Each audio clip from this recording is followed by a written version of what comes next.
How to save your Canva design. Hello everyone, this is Sabrina here to help you today.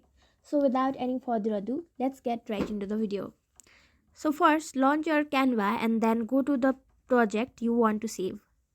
Make necessary changes, and after you are done editing and satisfied with all the result, you can save it from the button that is available in your top right corner.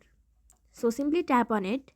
You can see several options here. You can send it as an email, you can share the link to your friends, invite other collaborators, and as well as you can also download it to your device.